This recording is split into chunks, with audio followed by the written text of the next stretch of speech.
from verse 47.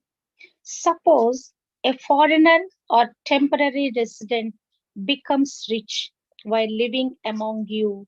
If any of your fellow Israelites fall into poverty and are forced to sell themselves to such a foreigner or to a member of his family, they still retain the right to be bought back even after they have been purchased. They may be bought back by a brother, an uncle, or a cousin. In fact, anyone from the extended family may buy them back. They may also redeem themselves if they have prospered.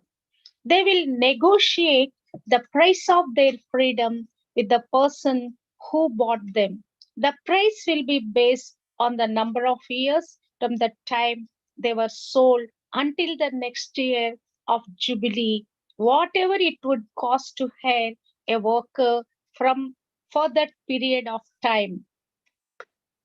If many years still remain until the Jubilee, they will repay the proper proportion of what they received when they sold themselves. If only a few years remain until the year of Jubilee, they will repay a small amount for their redemption. The foreigner must treat them as workers hired on a yearly basis. You must not allow a foreigner to treat any of your fellow Israelites harshly. If any Israelites have not been bought back by the time the year of Jubilee arrives, they and their children must be set free at that time. For the people of Israel belong to me. They are my servants whom I brought out of the land of Egypt. I am the Lord your God. Chapter 26. Do not make idols or set up carved images or sacred pillars or sculpture stones in your land so you may worship them. I am the Lord your God.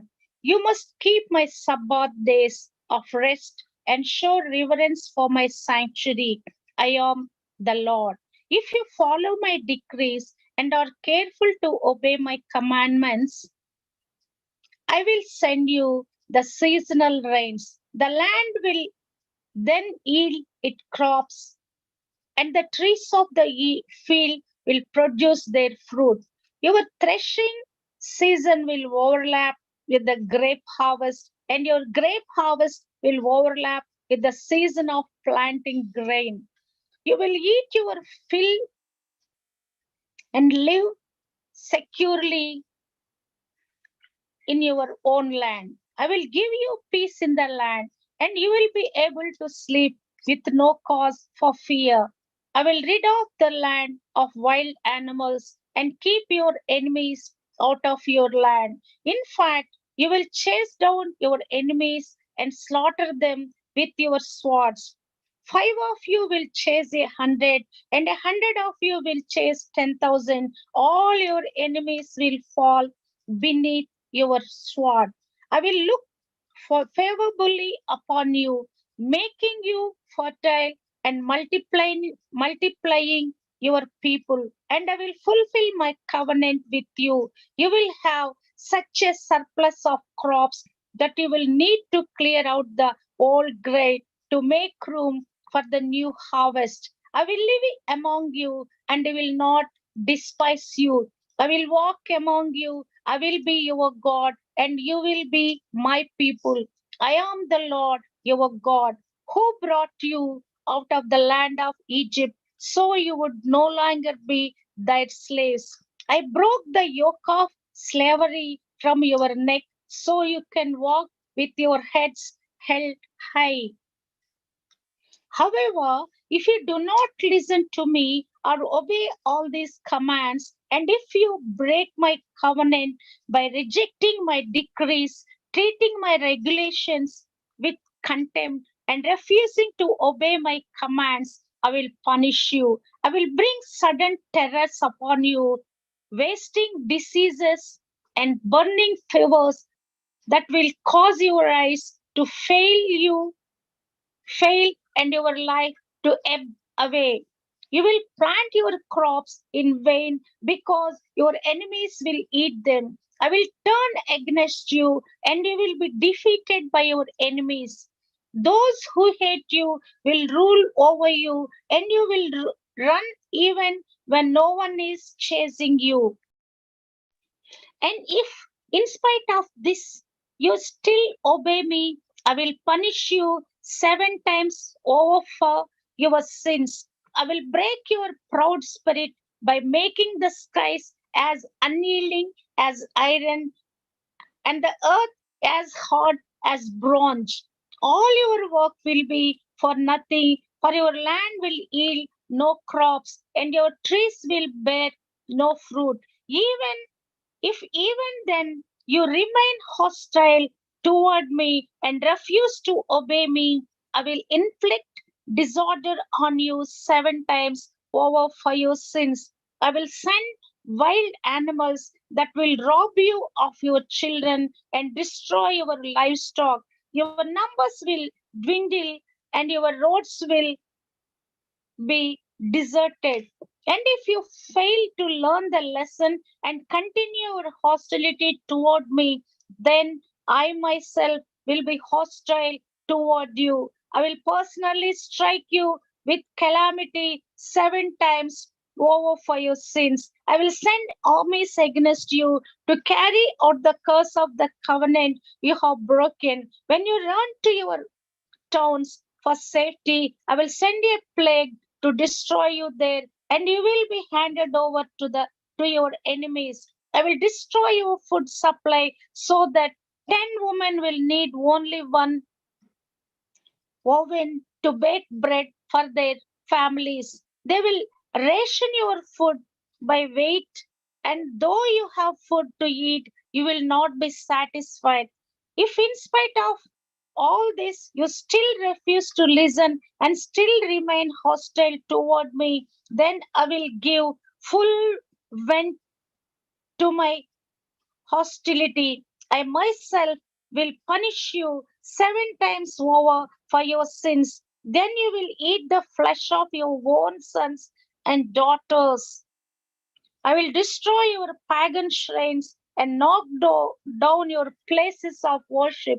I will leave your lifeless corpses piled on the top of your lifeless idols, and I will despise you. I will make your cities desolate and destroy your places of pagan worship. I will take no pleasure in your offerings that should be a pleasing aroma to me. Yes, I myself will devastate your land, and your enemies who come to occupy it will be applied at what they see. It will be appalled at what they see. I will scatter you among the nations and bring out my sword against you. Your land will become desolate and your cities will lie in ruins. Then at last the land will enjoy its neglected Sabbath years as it lies desolate while you are in exile in the land of your enemies. Then the land will finally rest and enjoy the Sabbaths it missed. As long as the land lies in ruins, it will enjoy the rest. You never allowed it to take every seventh year while you lived in it. And for those of you who survive, I will demoralize you in the land of your enemies. You will live in such fear that the sound of a leaf driven by the wind will send you feeling. You will run as though feeling from a sword, and you will fail even when no one pursues you. Though no one is chasing you, you will stumble over each other as though feeling from a sword. You will have no powers to stand up against your enemies. You will die among the foreign nations and be devoured in the land of your enemies. Those of you who survive will waste away in your enemies' lands because of their sins and the sins of their ancestors. But at last, my people will confess their sins and the sins of their ancestors for betraying me and being hostile toward me. When I have turned their hostility back on them and brought them to the land of their enemies, then at last their stubborn hearts will be humbled and they will pay for their sins. Then I will remember my covenant with Jacob and my covenant with Isaac and my covenant with Abraham, and I will remember the land. For the land must be abundant to enjoy its years of Sabbath rest as it lies deserted. At last, the people will pay for their sins, for they have continually rejected my regulations and despised my decrees. But despite of all this, I will not utterly reject or despise them while they are in exile in the land of their enemies. I will not cancel my covenant with them by wiping them out, for I am the Lord their God. For their sakes, I will remember my ancient covenant with their ancestors, whom I brought out of the land of Egypt in the sight of all the nations, that I might be their God. I am the Lord. These are the decrees, regulations, and instructions that the Lord gave through Moses on Mount Sinai as evidence of the relationship between himself and the Israelites.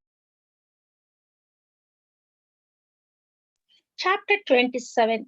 The Lord said to Moses, give the following instructions to the people of Israel. If anyone makes a special vow to dedicate someone to the Lord by paying the value of that person, here is the scale of values to be used. A man between the ages of 20 and 60 is valued at 50 shekels of silver as measured by the sanctuary shekel.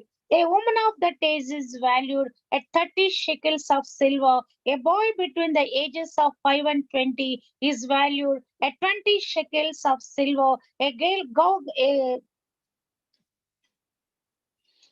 of that age is valued at 10 shekels of silver. A boy between the ages of 1 month and 5 years is valued at 5 shekels of silver. A girl of that age is valued at 3 shekels of silver. A man older than 60 is valued at 15 shekels of silver. A woman of that age is valued at 10 shekels of silver. If you desire to make such a vow but cannot afford to pay the required amount, take the person to the priest. He will determine the amount for you to pay based on what you can afford. If your vow involves giving an animal that is acceptable as an offering to the Lord, any gift to the Lord will be considered holy. You may not exchange or substitute it for another animal, neither a good animal for a bad one, nor a bad animal for a good one. But if you do exchange one animal for another one, then both the original animal and its substitute will be considered holy. If your vows involves an unclean animal, one that is not acceptable as an offering to the Lord, then you must bring the animal to the priest. He will assess its value, and his assessment will be final, whether high or low. If you want to buy back the animal, you must pay the value set by the priest plus 20%. Someone dedicate a house to the Lord, the priest will come to assess its value. The priest's assessment will be final, whether high or low. If the person who dedicates the house wants to buy it back, he must pay the value set by the priest plus 20%. Then the house will again be his. If someone dedicates to the Lord a piece of his family property, its value will be assessed according to the amount of seed required to plant it. 50 shekels of silver for a field planted with 5 bushels of barley seed. If the field is dedicated to the Lord in the year of Jubilee, then the entire assessment will apply.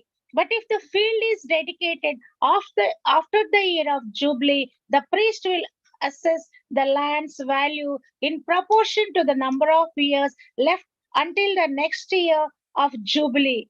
Its assessed value is reduced each year. If the person who dedicated the field wants to buy it back, he must pay the value set by the priest plus 20%. Then the field will again be legally his. But if he does not want to buy it back and it is sold to someone else, the field can no longer be bought back. When the field is released in the year of Jubilee, it will be holy, a field specially set apart for the land. It will become the property of the priest. If someone dedicates to the Lord a field he has purchased, but which is not part of his family property, the priest will assess its value based on the number of years left until the next year of Jubilee. On that day, he must give the assessed value of the land as a sacred donation to the Lord. In the year of Jubilee, the field must be returned to the person from whom he purchased it, the one who inherited it as family property. All the payments must be measured by the weight of the sanctuary shekel, which equals 20 gerhas. You must not dedicate a firstborn animal to the Lord, for the firstborn of your cattle, sheep, and goats already belong to him. However, you may buy back the firstborn of a ceremonially unclean animal by paying the priest's assessment is of its worth plus 20%. If you do not buy it back, the priest will sell it at its assessed value. However, anything special set apart for the Lord, whether a person, an animal, or family property, must never be sold or bought back. Anything devoted in this way has been set apart as holy and it belongs to the Lord. No person specially set apart for destruction may be bought back. Such a person must be put to death. 1/10 of the produce of the land, whether grain from the fields or fruit from the trees, belong to the Lord and must be set apart to him as holy. If you want to buy back the Lord's tenth of the grain or fruit, you must pay its value plus 20%. Count off every tenth animal from your herds and flocks and set them apart for the Lord as holy. You may not pick and choose between good and bad animals, and you may not substitute one for another. But if you do exchange one animal for another, then both the original animal and its substitute will be considered holy and cannot be bought back. These are the commands that the Lord gave through Moses on Mount Sinai for the Israelites. Numbers chapter 1.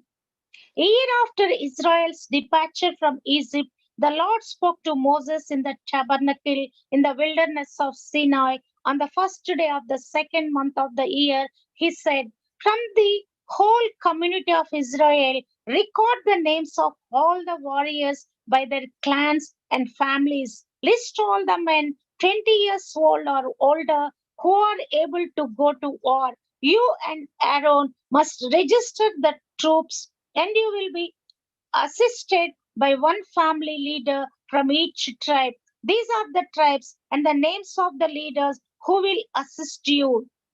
From Reuben tribe, Eliezer, son of Shediur. From Simeon tribe, Shemuel, son of Juri Shaddai. From Judah tribe, Nashon, son of Aminadab. From Issachar tribe, Nathanael, son of Juar. From Zebulun tribe, Eliab, son of Helon. From Ephraim, son of Joseph tribe, Elishama, son of Ammihud. And Manasseh, son of Joseph tribe, Gamaliel, son of Pedahzur. From Benjamin tribe, Abidan, son of Gideoni.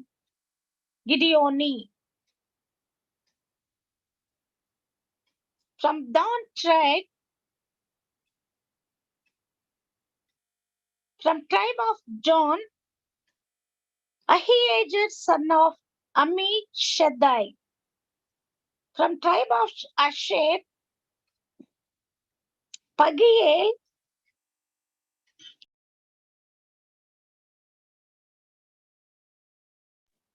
from tribe of Asher, Pagiel, son of Okron. From tribe of Gad, Elias, son of Deuel. From tribe of Naphtali, Ahira, son of Enon. These are the chosen leaders of the community, the leaders of their ancestral tribes, the heads of the clans of Israel. So Moses and Aaron called to gather these chosen leaders, and they assembled the whole community of Israel on that very day. All the people were registered according to their ancestry by their clans and families. The men of Israel who were 20 years old or older were listed one by one, just as the Lord had commanded Moses. So Moses recorded their names in the wilderness of Sinai. This is the number of men 20 years old or older who were able to go to war, as their names were listed in the records of their clans and families. From the tribe of Reuben, Jacob's oldest son, 46,500. From the tribe of Simeon, 59,300. From the tribe of Gad, 45,650. From the tribe of Judah, 74,600. From the tribe of Issachar, 54,400. From the tribe of Jebulun, 57,400. From the tribe of Ephraim, son of Joseph, 40,500. From the tribe of Manasseh, son of Joseph, 32,200. From the tribe of Benjamin, 35,400. From the tribe of Dan, 62,700. From the tribe of Asher, 41,500. From the tribe of Naphtali, 53,400.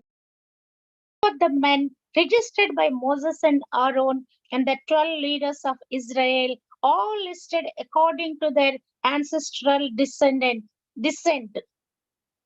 They were registered by families, all the men of Israel who were 20 years old or older and able to go to war. The total number was 6,03,550.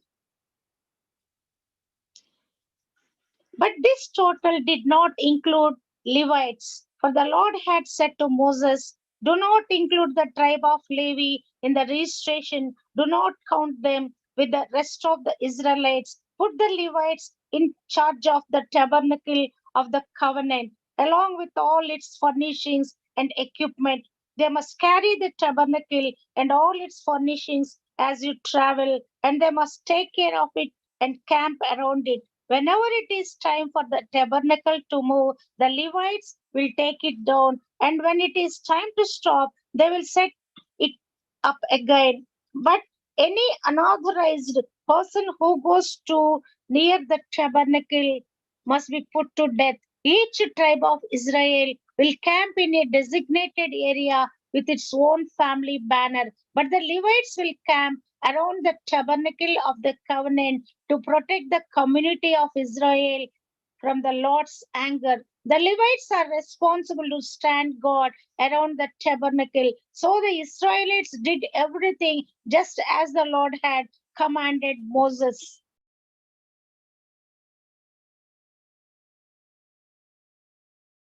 Numbers chapter 2.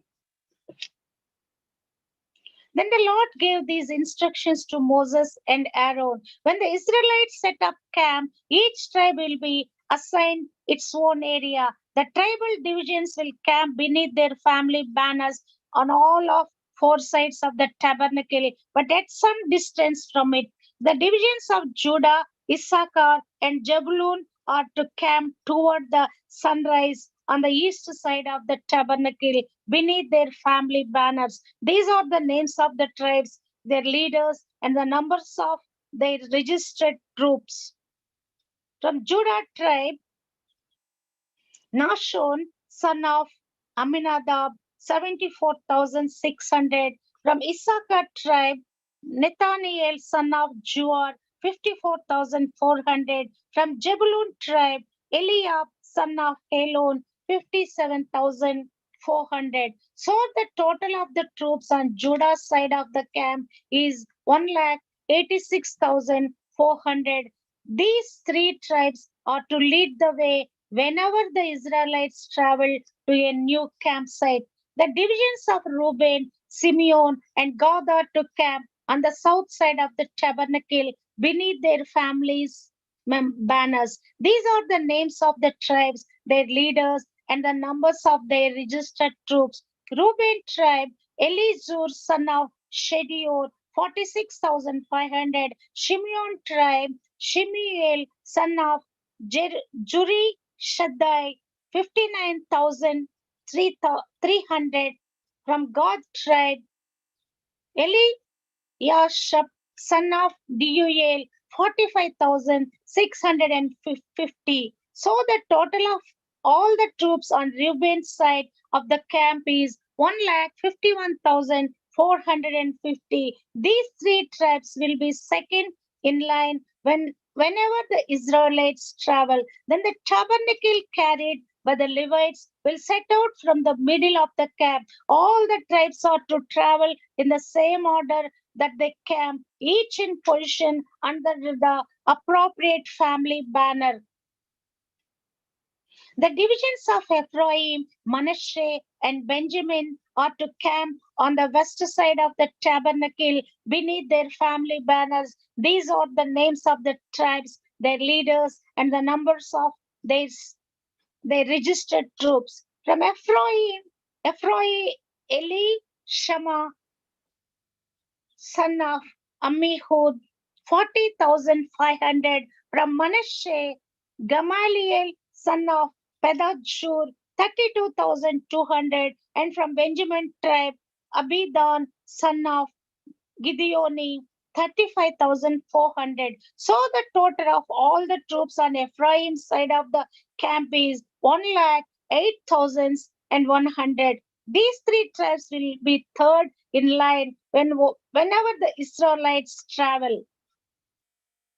The divisions of Dan, Asher, and Naphtali are to camp on the north side of the tabernacle beneath their family banners. These are the names of the tribes, their leaders, and the numbers of their registered troops. From Dan tribe, Ahiezer, son of Ammi Shaddai, 62,700. From Asher tribe, Pagiel, son of Okron, 41,500. From Naphtali tribe, Ahira, son of Enan, 53,400. So the total of all the troops on Dan's side of the camp is 1,57,600. These three tribes will be last marching under their banners whenever the Israelites travel. In summary, the troops of Israel listed by their families total 6,03,550.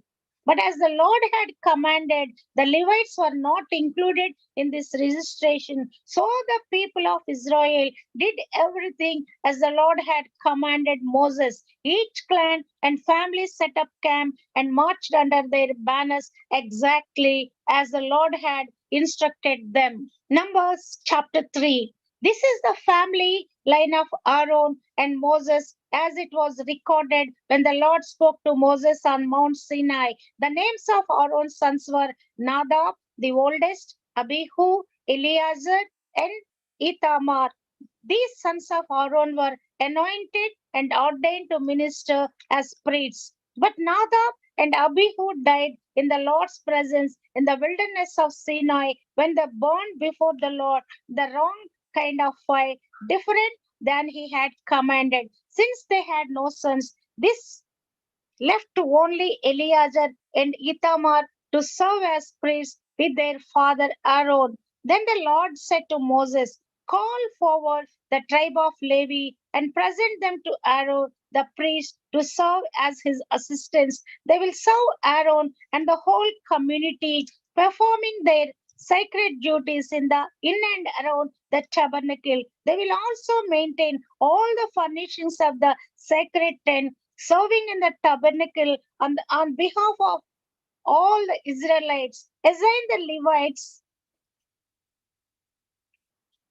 to Aaron and his sons. They have been given from among all the people of Israel to serve as their assistants. Appoint Aaron and his sons to carry out the duties of the priesthood, but any unauthorized person who goes too near the sanctuary must be put to death.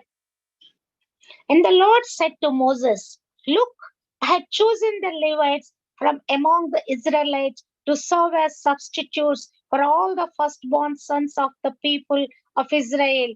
The Levites belong to me, for all thy firstborn males are mine. On the day I struck down all the firstborn sons of the Egyptians, I set apart for myself all the firstborn in Israel, both of people and of animals. They are mine. I am the Lord. The Lord spoken again to Moses in the wilderness of Sinai. He said, record the names of the members of the tribe of Levi by their families and clans. List every male who is 1 month old or older. So Moses listed them just as the Lord had commanded. Levi had three sons whose names were Gershon, Kohath, and Merari. The clans descended from Gershon were named after two of his descendants, Libni and Shimei. The clans descended from Kohath were named after four of his descendants, Amram, Izhar, Hebron, and Uzziel. The clans descendants from Merari were named after two of his descendants, Mahali and Mushi. These were the Levite clans listed according to their family groups. The descendants of Gershon were composed of the clans descended from Libni and Shimei. They were 7,500 males 1 month old or older among these Gershonite clans. They were assigned the area to the west of the tabernacle for their camp. The leader of the Gershonite clans was Eliashib, son of Lael. These two clans were responsible to care for the tabernacle, including the sacred tent with its layers of coverings, the curtain as its entrance, the curtains of the courtyard that surrounded the tabernacle and altar, the curtain at the courtyard entrance, the ropes, and all the equipment related to their use. The descendants of Kohath were composed of the clans descended from Amram, Ijhar, Hebron, and Uzziel. These were 8,600 males, 1 month old or older among these Kohathite clans. They were responsible for the care of the sanctuary and they were assigned the area south of the tabernacle for their camp. The leader of the Kohathite clans was Elizaphan, son of Uzziel. These four clans were responsible for the care of the ark, the table, the lampstand, the altars, the various articles used in the sanctuary, the inner curtain, and all the equipment related to their use. Eleazar, son of Aaron, the priest, was the chief administrator over all the Levites with special responsibility for the oversight of the sanctuary. The descendants of Merari were composed of the clans descended from Mahli and Mushi. There were 6,200 males 1 month old or older among these Merarite clans. They were assigned the area of north of the tabernacle for their camp. The leader of the Merarite clans was Juriel, son of Abihail. These two clans were responsible for the care of the frames supporting the tabernacle, the crossbars, the pillars, the bases, and all the equipment related to their use. They were also responsible for the posts of the courtyard and all their bases, pegs, and ropes. The area in front of the tabernacle in the east toward the sunrise was reserved for the tents of Moses and of Aaron and his sons, who had the final responsibility for the sanctuary on behalf of the people of Israel. Anyone other than a priest or Levite who went too near the sanctuary was to be put to death. When Moses and Aaron counted the Levite clans at the Lord's command, the total number was 22,000 males, 1 month old or older. Then the Lord said to Moses, now count all the firstborn sons in Israel who are 1 month old or older and make a list of their names. The Levites must be reserved for me as substitutes for the firstborn sons of Israel. I am the Lord. And the Levites' livestock must be reserved for me as substitutes for the firstborn livestock of the whole nation of Israel.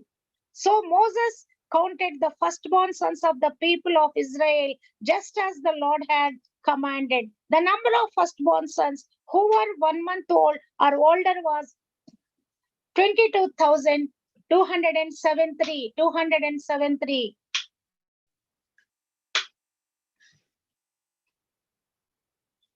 Then the Lord said to Moses, take the Levites as substitutes for the firstborn sons of the people of Israel, and take the livestock of the Levites as substitute for the firstborn livestock of the people of Israel. The Levites belong to me. I am the Lord. There are 273 more firstborn sons of Israel than there are Levites. To redeem these extra firstborn sons, collect 5 pieces of silver for each of them, each piece weighing the same as the sanctuary shekel, which equals 20 gerhas.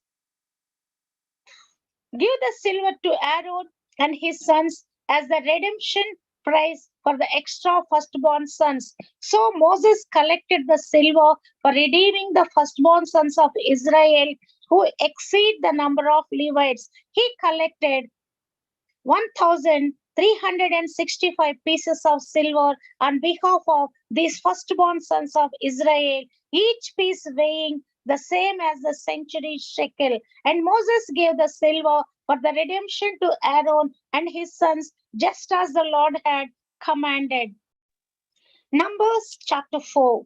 Then the Lord said to Moses and Aaron, record the names of the members of the clans and families of the Kohath division of the tribe of Levi. List all the men between the ages of 30 and 50 who are eligible to serve in the tabernacle. The duties of the Kohathites at the tabernacle will relate to the most sacred objects. When the camp moves, Aaron and his sons must enter the tabernacle first to take down the inner curtain and cover the ark of the covenant with it. Then they must cover the inner curtain with fine goatskin leather and spread over that a single piece of blue cloth. Finally, they must put the carrying poles of the ark in place. Next, they must spread a blue cloth over the table where the bread of the presence is displayed, and on the cloth they will place the bowls, pans, jars, pitchers, and the special bread. They must spread a scarlet scarlet cloth. They must spread a scarlet cloth over all of this And finally, a covering of fine goat skin leather on top of the sacred clothing. Then they must insert the carrying poles into the table. Next, they must cover the lampstand with a blue cloth along with its lamps of snuffers, trays, and special jars of olive oil. Then they must cover the lampstand and its accessories with the fine goat skin, goat skin leather and place the bundle on a carrying frame. Next, they must spread a blue cloth over the gold incense altar and cover this cloth with fine goat skin leather. Then they must attach the carrying poles to the altar. They must take all the remaining furnishings of the sanctuary and wrap them in a blue cloth, cover them with fine goat skin leather, and place them on the carrying frame. They must remove the ashes from the altar for sacrifices and cover the altar with a purple cloth. All the altar utensils, the fire pans, forks, shovels, basins, and all the containers must be placed on the cloth, and a covering of fine goat skin leather must be spread over them. Finally, they must put the carrying poles in place. The camp will be ready to move when Aaron and his sons have finished covering the sanctuary and all the sacred articles. The Kohite will come and carry these things to the next destination, but they must not touch the sacred objects or they will die.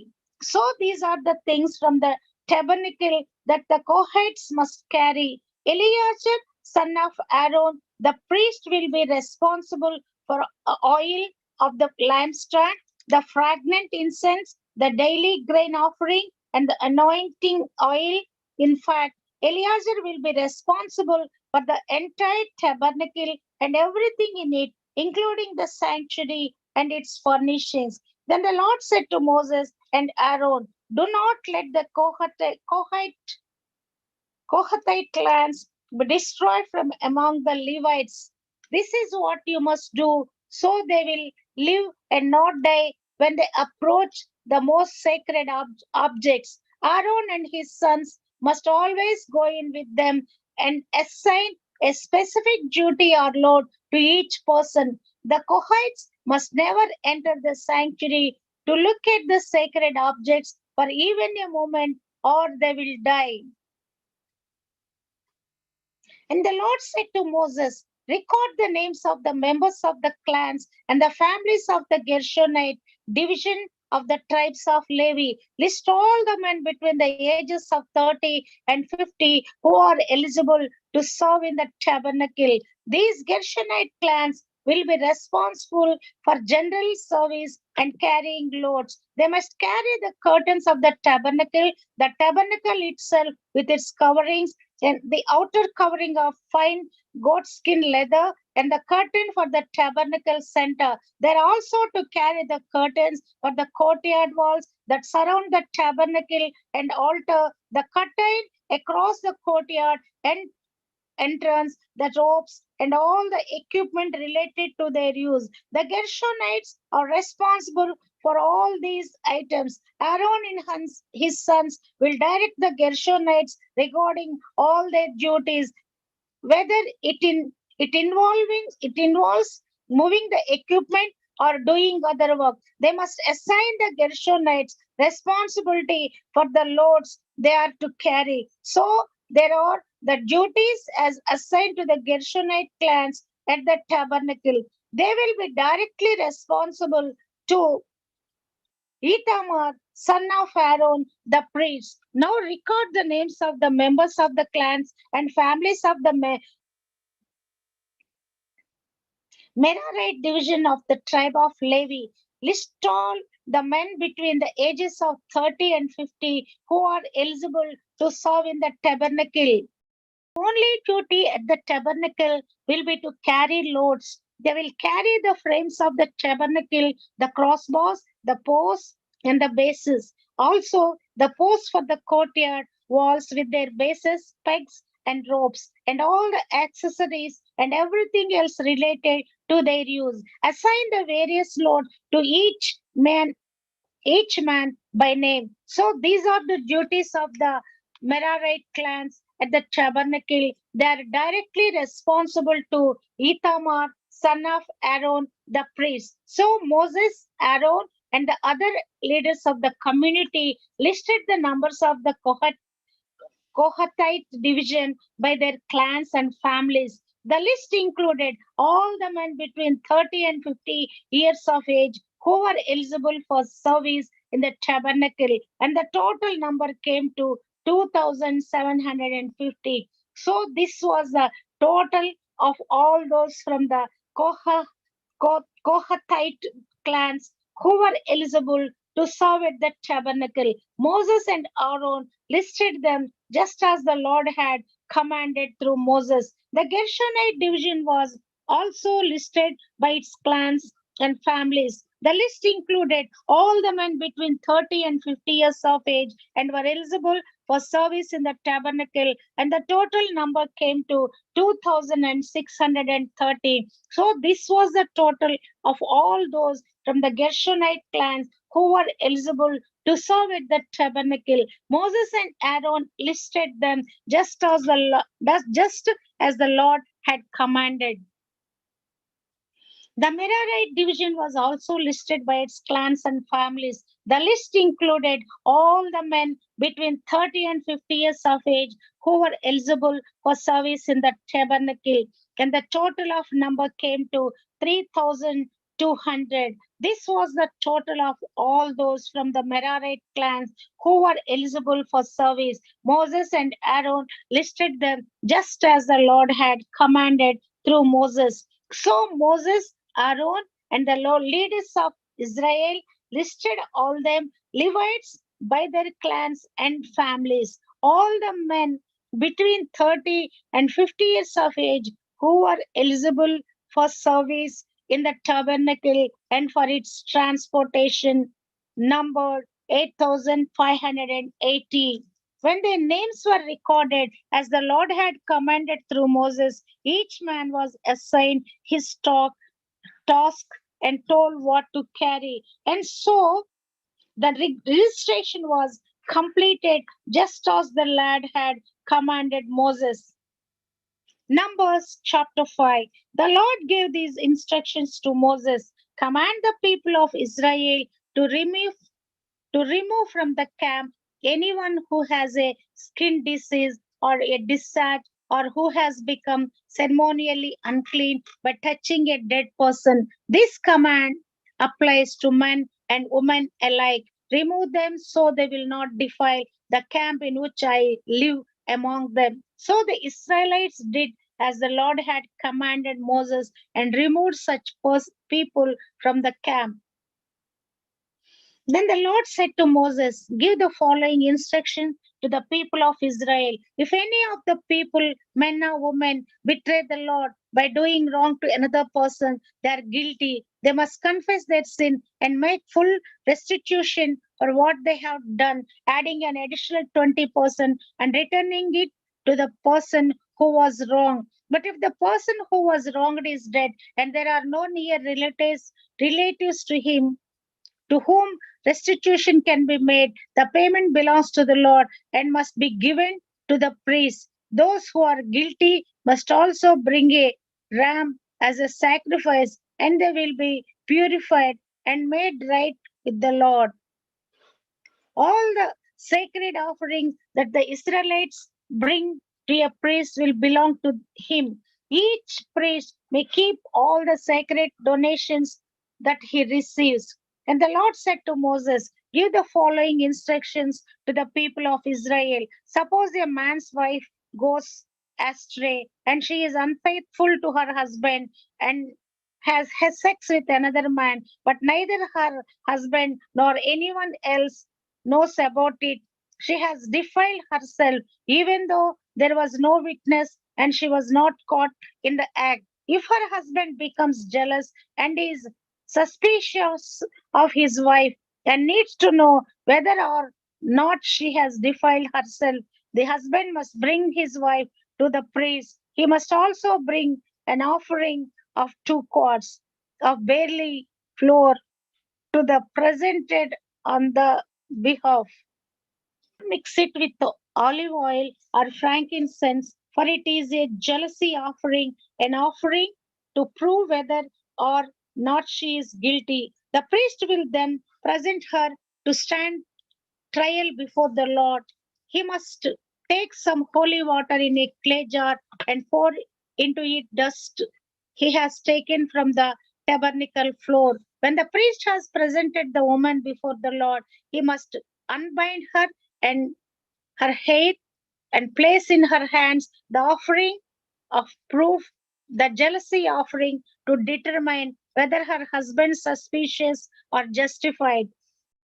The priest will stand before her holding the jar of bitter water that brings a curse to those who are guilty. The priest will then put the woman under oath and say to her, if no other man has had sex with you and you have gone astray and defiled yourself while under your husband's authority, you may you be immune from the effects of this bitter water that brings on the curse. But if you have gone astray by being unfaithful to your husband and have defiled yourself by having sex with another man, at this point, the priest must put the woman under oath by saying, may the people know that the Lord's curse is upon you when he makes you infertile, causing your womb to shrivel and your abdomen to swell.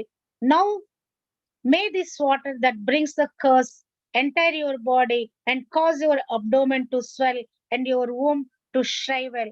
And the woman will be required to say, yes, let it be so. And the priest will write these curses on a piece of leather and wash them off into a bitter water. He will make the woman drink the bitter water that brings on the curse. When the water enters her body, it will cause bitter suffering if she is guilty. The priest will take the jealousy offering from the woman's hand, lift it up before the Lord, and carry it to the altar. He will take a handful of the floor as a token portion and burn it on the altar, and he will require the woman to drink the water. If she has defiled herself by being unfaithful to her husband, the water that brings on the curse will cause bitter suffering. Her abdomen will swell and her womb will shrink, and her name will become a curse among her people. But if he has not defiled herself and is pure, then she will be unharmed and will still be able to have children. This is the righteous law for dealing with suspicion.